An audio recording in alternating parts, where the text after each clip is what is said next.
নগাঁও চহৰৰ সমীপতে একাংশ সন্দেহযুক্ত নাগৰিকে বৰ্তমান ব্যাপক অনৈতিক কাৰ্যত লিপ্ত হৈছে ড্ৰাগছৰ বেহা ভূমি বেদখল এইসমূহ বিভিন্ন ধৰণৰ যি অনৈতিক কাৰ্যকলাপ লিপ্ত হৈছে আৰু বৰ্তমান নগাঁও আৰক্ষীক দাবী জনাইছে যে এনেধৰণৰ যিসমূহ অনৈতিক কাৰ্যকলাপত লিপ্ত যিসমূহ দুষ্কৃতিকাৰী তেওঁলোকে আটক কৰিব লাগে মোৰ লগত এগৰাকী ব্যক্তি আছে মই জানিব চেষ্টা কৰিম কাৱৈমাৰীত বৰ্তমান ইতিমধ্যে দেখিবলৈ পোৱা গৈছে যে বহু লোকৰ মাটি দখল কৰিছে এটা ড্ৰাগছ মাফিয়াই নামটো হৈছে মতিউৰ ৰহমান পূৰ্বে আৰক্ষীয়ে গ্ৰেপ্তাৰো কৰিছে কিন্তু বৰ্তমান জেলৰ পৰা ওলাই আহি পুনৰ কুকাৰ্য লিপ্ত হৈছে আৰু এতিয়া যথেষ্ট গুণ্ডামি চলাইছে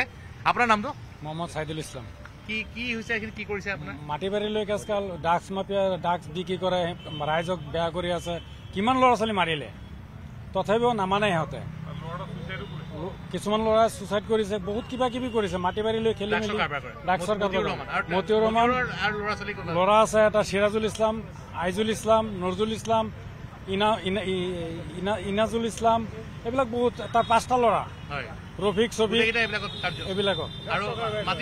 মাটিও দখল কৰিছে ম্যাদী মাটি দখল কৰিছে সেইটো লৈ পেলাই আকৌ আমাৰ ওপৰত আপোনাৰ এই কেছো কৰি আছে হয় মোৰ এগৰাকী শিক্ষক হয় মই মোৰ নাম নেছিম আক্তাৰ আহমেদ মোৰ এইটো পৈতৃক সম্পত্তি হয় আজি 25 বছৰমান হ'ল মোৰ দেউতাই কিনি থৈ যোৱা মাটি আজি আপোনাৰ দখল কৰিলে দখল কৰাৰ পিছত আমি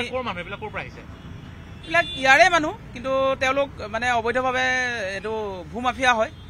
মাটি দখলৰ লগত জড়িত আৰু মই গৈ পেলাই বাধা দিয়াত মোক চোকা অস্ত্ৰৰে খেদি আহিছে মাৰিবৰ কাৰণে গতিকে এইটো মোক ন্যায় লাগে গতিকে মই প্ৰশাসনৰ ওচৰত আমাৰ হবগা থানাত এজাহাৰ দাখিল কৰিছোঁ হয়তো চলি আছে বহু দিনৰ পৰা আৰু তেওঁ ড্ৰাগছৰ লগতো জড়িত বুলি শুনিছোঁ আৰু মাটিটো কাৱৈমাৰীত আছে কাৱৈমাৰী হয় পুলিচে ধৰিলেগে টকা দি গুচিছে এইবোৰ অৱস্থা নিজে পুলিচৰ মানুহ এজন মৰিছে ড্ৰাগছ খাই তাতে মৰিছে পুলিচৰ মানুহ মৰিছে